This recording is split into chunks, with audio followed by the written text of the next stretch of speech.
사랑하는 성도 여러분, 지난 주일 행복 수업 첫 시간 말씀은 좀 간단하긴 했지만 그러나 실천하기는 참 쉬운 주제가 아니었지요.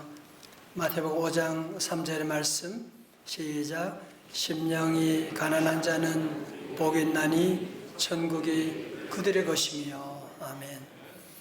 지난 주간에 어떤 분이 저를 찾아오셔서 그런 간증을 했어요. 할머님이 계신데 87세신데 작년에 대장암 수술을 받으셨대요. 그 나이에 대장암 수술 받으면 얼마나 힘든 일입니까?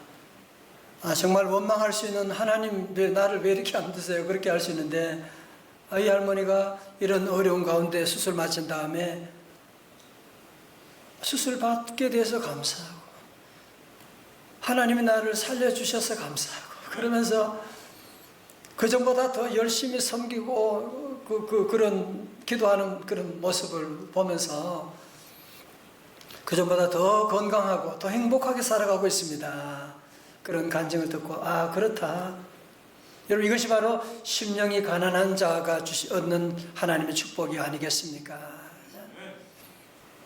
성도 여러분, 우리도 마음이 교만할 때는 모든 게 다 마음에 안 들어요.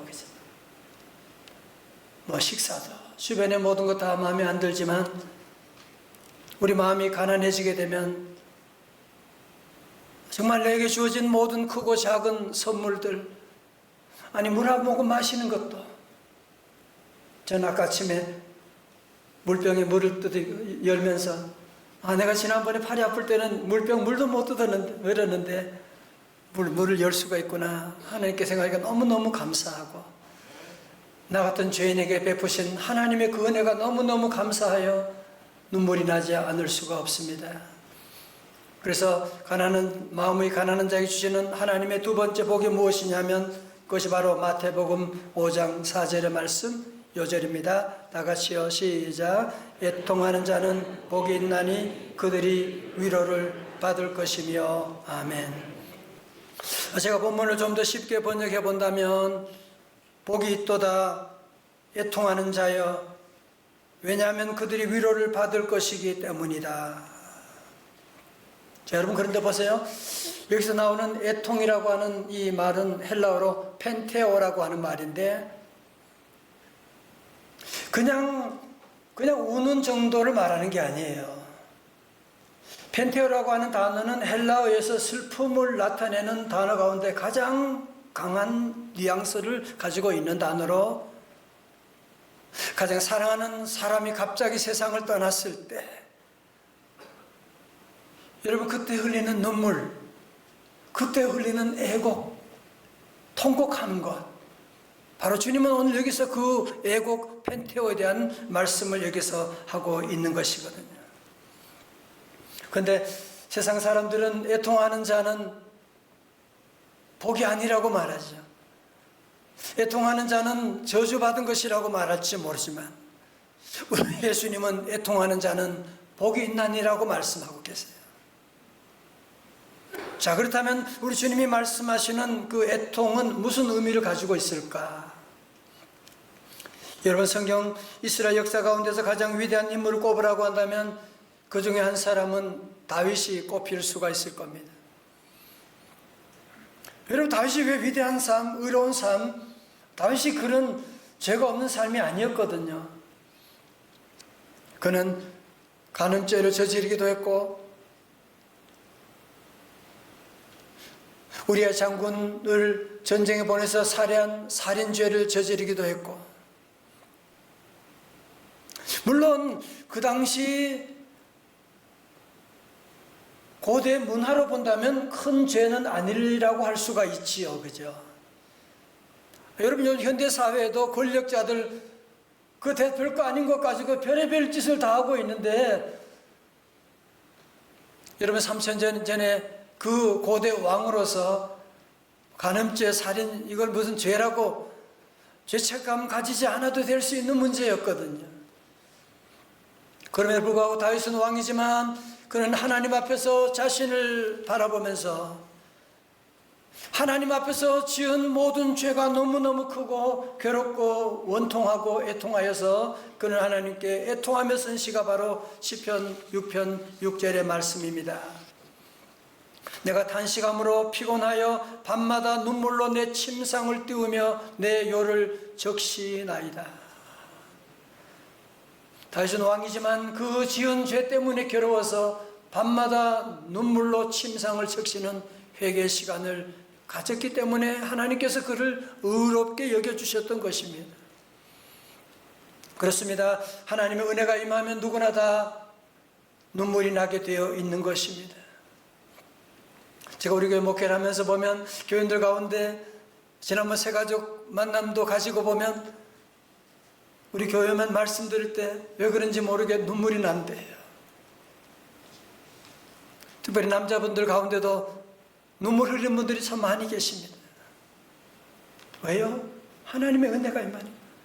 세상에서 나가면 눈물 하나 보이지 않을 사람인데 하나님의 은혜가 임하면 교회 와서 하나님께 눈물을 흘리게 되고, 어떤 분은 그런 얘기예요. 우리 교회 와서 6개월 동안 예배 때마다 눈물 흘렸노라고. 왜 그렇습니까? 하나님의 은혜가 임하니까. 마치 여러분 방에 어릴 때 햇빛이 쫙 비치게 되면 방 안에 있었던 먼지가 다 보이게 되는, 그전에는 보이지 않았는데 햇빛이 햇살에 먼지가 다 다니는 것이 보이는 것처럼 하나님의 은혜가 임하게 되니까 내가 얼마나 죄인이고, 내가 얼마나 한심한 인간이고, 내가 얼마나 지금 못된 짓을 하고 있었던가 하는 것을 깨닫게 되니까 하나님 앞에 애통할 수밖에 없게 되는 것입니다. 성도 여러분, 세상 사람들은 애통하는 자 무시합니다. 여러분, 그래서 밖에 나가서 사람들 앞에 눈물 보이면 안 돼요. 그러나 우리 아버지 하나님은 그렇지 않으세요.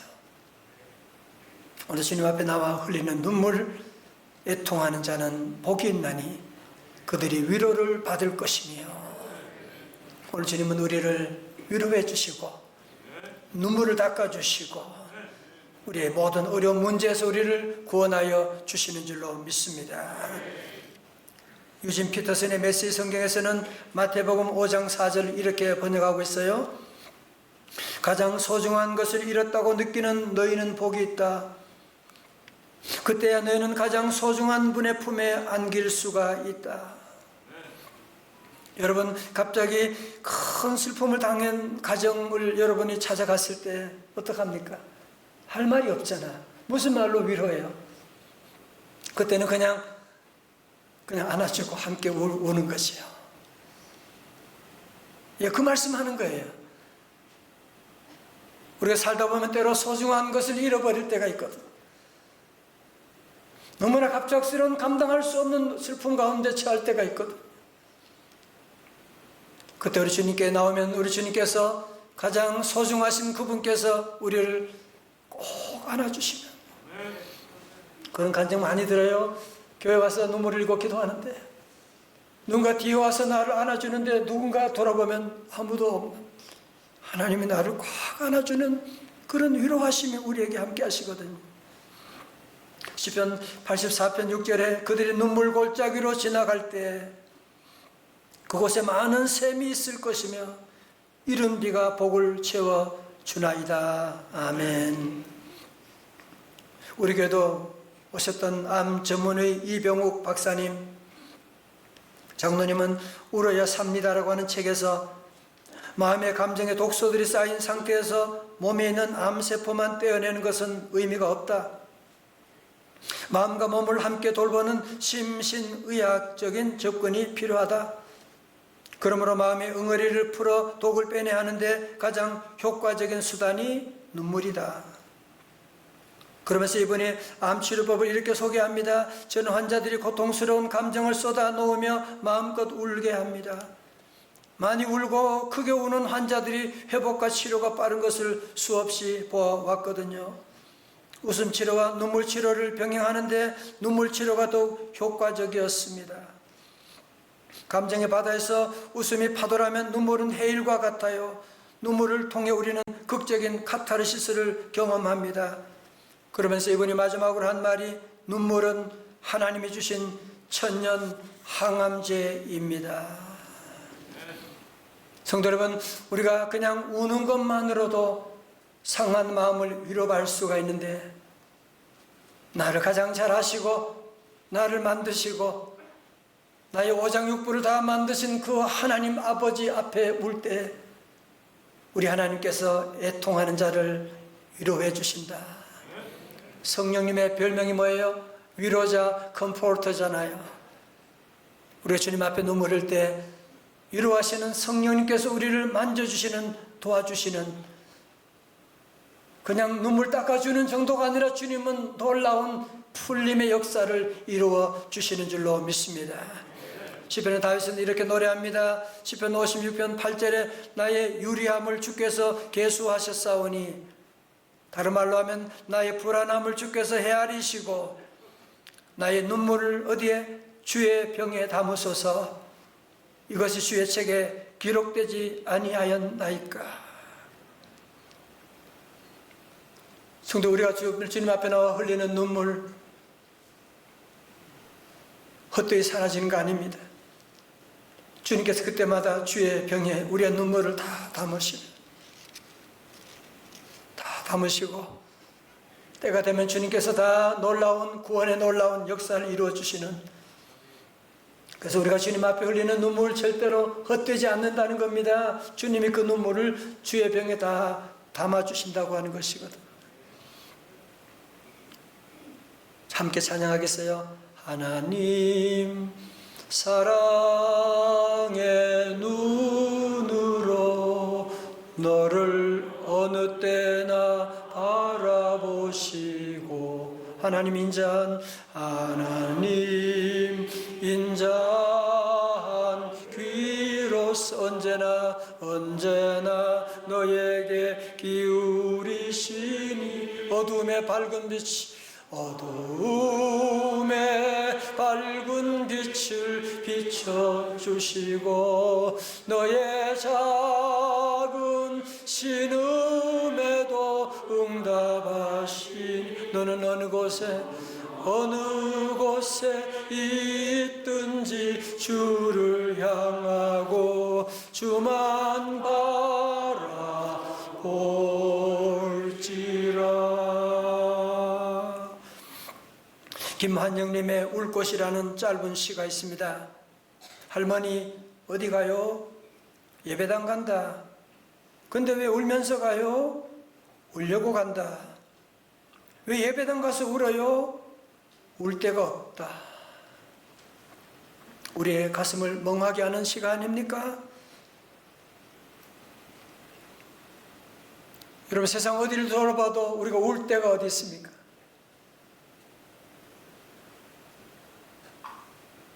그리고 운다고 해서 우리를 위로해 줄 수 있는 사람이 누가 있습니까?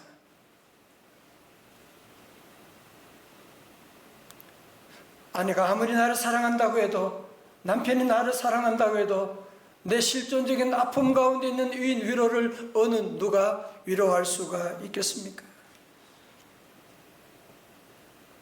하나님 아버지께서는 우리 모든 눈물을 아시고 애통하는 자 주님이 위로하여 주십니다. 사무엘상에 나오는 한나는 아들이 없어서 애통했던 사람입니다. 어떤 의로움 때문에, 거룩함 때문에 애통한 것이 아니라 아들을 낳지 못했기 때문에, 부끄러움 때문에, 소망이 없음 때문에, 안타까움 때문에 울었습니다. 그런데 중요한 것은 어디서 애통했느냐라고 하는 사실인데, 사무엘상 1장 10절에 한나가 마음이 괴로워서 여호와께 기도하고 통곡하며, 이렇게 기도하며 통곡하는데 사람들은 그걸 못 알아봐요. 사람들은 위로하지 못합니다.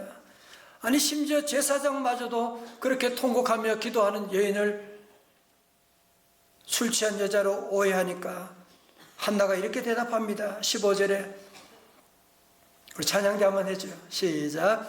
한나가 대답하여 가로되 나의 주여 그렇지 아니하니이다. 나는 마음이 슬픈 여자라 포도주나 독주를 마신 것이 아니요 여호와 앞에 나의 심정을 통한 것뿐이오니 아멘. 줄쳐요. 여호와 앞에, 다 같이 여호와 앞에. 한나는 남편 앞에 운 거 아니에요.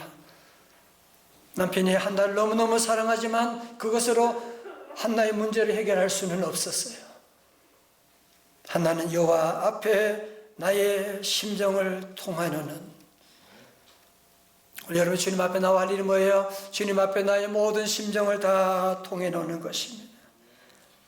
우리 하나님의 여인의 눈물의 기도, 그 통곡을 하나님이 다 들으시고 이스라엘의 새로운 역사를 전개하는 사울과 다윗 왕정, 그들을 기름 부어 세우는 선지자 사무엘이라고 하는 위대한 인물을 그의 가정에 허락해 주셨던 것입니다. 성도 여러분, 여러분 그렇지 않습니까? 자녀들이 엄마 아빠하고 울면서 부탁할 때 여러분 가운데 거절할 부모가 누가 있습니까? 다른 때는 몰라도 울면서 얘기하는데 무시할 부모가 여러분 어디 있습니까? 하나님은 우리의 아버지가 되십니다. 우리는 하나님의 자녀입니다. 여러분이 어떤 어려움이 있다고 할지라도 여러분 자녀가 속을 썩입니까? 재정적인 어려운 문제가 있습니까? 걱정하고 염려할 것이 아니라 하나님 앞에 나와 눈물로 기도하고 나가는, 하나님, 아버지 어떻게 해요? 나 어떡하란 말이야? 하나님, 길이 없습니다. 하나님께 눈물로 기도하면 우리 하나님 아버지, 아니 사람인 우리 아버지 어머니도 이렇게 자녀의 눈물에 약한데 하나님도 우리 눈물에 약하세요. 은혜 베풀어 주시고 또 여러분 그 자녀 때문에 기쁨을 얻게 되는 그날이 올 줄로 믿습니다.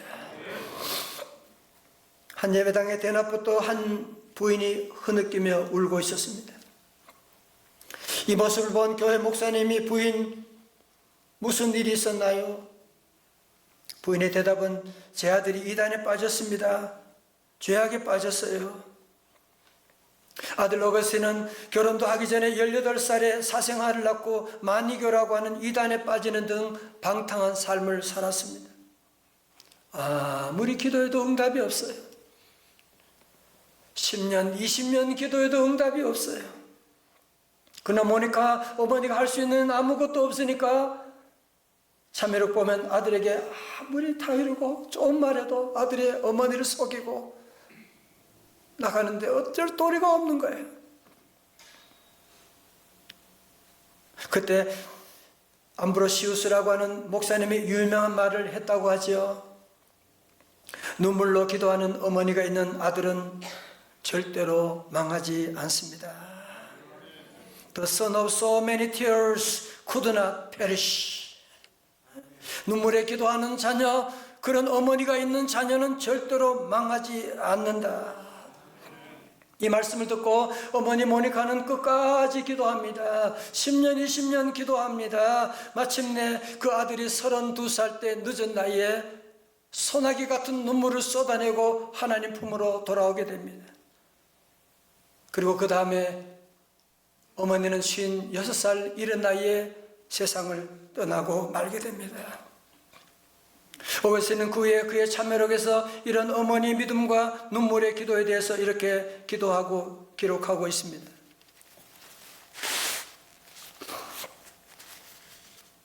나를 위해 펼쳐주신 당신의 손은 이 깊은 흑암으로부터 나를 건져주셨습니다. 이것은 나의 어머니가 무릎 꿇고 눈물로 당신께 기도한 까닭입니다. 당신의 신실한 여종인 나의 어머니는 보통 어머니들이 죽은 자식을 위해 우는 것보다 살아있는 나를 위해서 더 통곡하며 우셨습니다. 하나님은 자식을 위한 눈물의 기도 들어주셨고 그 눈물을 멸시하지 않으셨습니다. 마침내 어거스틴은 32살의 나이에 하나님 품으로 돌아옵니다. 늦은 나이에 돌아왔지만 그는 남은 생애를 초대교회 그리스도와 교회 신학을 세우는 일에 남은 삶을 보내는 성 어거스틴이라고 하는 위대한 인물이 되었던 것입니다. 제가 몇 번 말씀드렸지만 저는 어머님 생각하면 기억나는 어머니의 모습이 있습니다. 7남 1녀 유교 집안에 17살 날 때 시집 오셨어요. 맏며느리로. 그러면 제1복은 심령이 가난한 자는 복이 있나니에서는 복이 있다, 가난하다고 하는 그 말 안에 조건이 있어요. 뭐가 가난하다? 심령이 가난한 자가 복이 있다 그랬어요. 근데 두 번째 복인 애통하는 자에게 복이 있나니, 애통에는 조건이 없어. 무슨 말입니까? 애통은 그 애통 그 자체에 복이 있다고 하는 것을 말씀하고 있거든요. 여러분, 생사의 갈림길 가운데 있을 때 우리 성도들은 애통하는, 여러분 그것이 비관의 눈물이든지 그것이 실패의 눈물이든지 약자의 눈물이든지 상관없습니다. 우리가 하나님 앞에 나와 눈물을 흘리고 나갈 때 우리 하나님은 그것들 다 보시고 친히 위로해 주시는, 성도 여러분, 우리가 살다 보면 수많은 어느 한 주간도 조용히 지나가는 날이 없습니다. 자녀들의 문제, 건강의 문제, 사업의 문제, 관계의 문제, 사기당하기도 하고. 어떻게 해야 됩니까? 우리 같이 맞서서 여러분들이 싸우고 보복하려고 하면 결국은 마귀 장난에 다 우리가 다치고 말게 될 것입니다. 이제 우리 성도들은 하나님이 나의 아버지가 되신다. 믿으시면 아멘. 하나님의 아버지고 나는 그분의 자녀인데 여러분이 어디서 방황하고 계십니까? 이제 우리가 하나님 앞에 나와 눈물로 기도하면 죽음을 앞둔 히스기야 왕이 포기하지 않고 성전에 가서 눈물로 기도한 하나님이 뭐라 그래요? 내 기도를 들었고 내 눈물을 보았노라. 우리 하나님께서 그의 기도를 들으시고 눈물을 보시고 15년의 생명을 연장해 주셨는데, 오늘도 저와 여러분, 우리 모든 어떤 어려움이 와도 문제가 생겨도 다시 한번 여러분이 복된 길을 여러분이 찾으셔야 됩니다. 애통하는 자가 복이 있습니다. 아랍 속담에 뜨거운 태양은 사막을 만든다라고 하는 얘기가 있습니다. 세상 사람들은 환경이 좋아야 행복할 것이다, 환경이 늘 좋아야 행복할 것이라고 말하지만 그것은 진리가 아닙니다. 환경이 계속 좋기만 하면 그곳에는 사막이 만들어지게 될 것입니다. 오늘날 우리 안에 점점 사막화되는 이유가 어디 있는지 아세요? 여러분, 오늘 내 심령이 점점 사막화되는 이유가 아무것도 아닌데 짜증이 나고 화가 나고, 왜 우리 가정이 이렇게 사막화되어 가는지 여러분 알고 계세요? 물이 말라붙어 있기 때문에. 가정에 물이 말라져 버렸기 때문에, 눈물이 말랐기 때문에 내 심령도 우리 가정도 다 사막화되어 가지고 아무것도 아닌 일에 짜증내고 화를 내고. 여러분, 물이 흐르지 않으면 사막이 되어버립니다.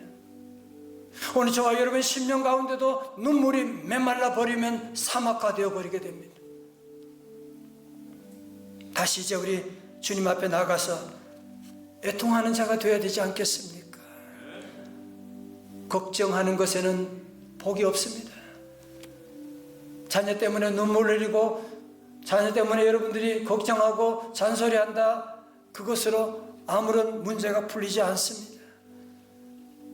이제 우리 모든 성도들 오늘 이 말씀을 여러분의 삶에 다시 한번 중심으로 삼고, 걱정하고 잔소리하고 짜증내고 비판하고, 여러분 거기에 문제 해결이 있지 않습니다. 점점 사막화 만들어 가게 될 것입니다. 우리 성도 다시 한번 주님 앞에 나와 애통할 때, 나의 죄 때문에, 나의 부족함 때문에, 나의 연약함 때문에 주님 앞에 눈물 흘리고, 우리 가정의 자녀들 여러 가지 많은 방황하는 이 어려운 시대 가운데 주님께 나와 주여 어찌하오리까 눈물 흘리고, 하나밖에 없는 조국 대한민국이 지금 하나님을 떠나서 지금 음란과 방탕 가운데, 분열 가운데, 언제 전쟁이 일어날지도 모르는데도 불구하고 이렇게 싸움만 하는 이 민족, 자꾸 우리 성도들마저도 비판하고 욕하는데 거기에 그치면 안 되고, 이제 우리 성도들은 어떻게 해야 돼요? 나라를 위해서 눈물을 흘려야지. 우리 믿음의 선배들은 예배할 때마다 눈물로 나라 위해서 기도하고 애국 기도하였는데, 삼각산 가는 곳마다 여러분 얼마나 눈물에 기도하는 소리가 들렸는데, 오늘은 눈물로 기도하는 소리가 들리지 않잖아요. 서로 비판하는 소리만 들리고 싸우는 소리만 들리고 있는데, 다시 한번 눈물로 기도 시작하셔야 돼요. 주님 알지 못하고 지옥으로 가는 우리 가족들 생각하면 여러분이 어떻게 눈물 흘리지 않을 수가 있습니까? 이제 우리 모두 다시 한번 오늘 이 말씀 여러분이 기억하고, 이제 우리가 다른 세상에서가 아니라 주님 앞에 애통하는 자는 복이 있나니 그들이 위로를 받을 것이며, 다시 한번 여러분들이 사막과 같은 우리 심령이지만 다시 물이 흘러가는, 눈물이 흘러감으로 말미암아 다시 치유와 회복의 놀라운 역사, 구원의 역사를 맛보는 우리 성도들 다 되시기를 주님의 이름으로 축원합니다.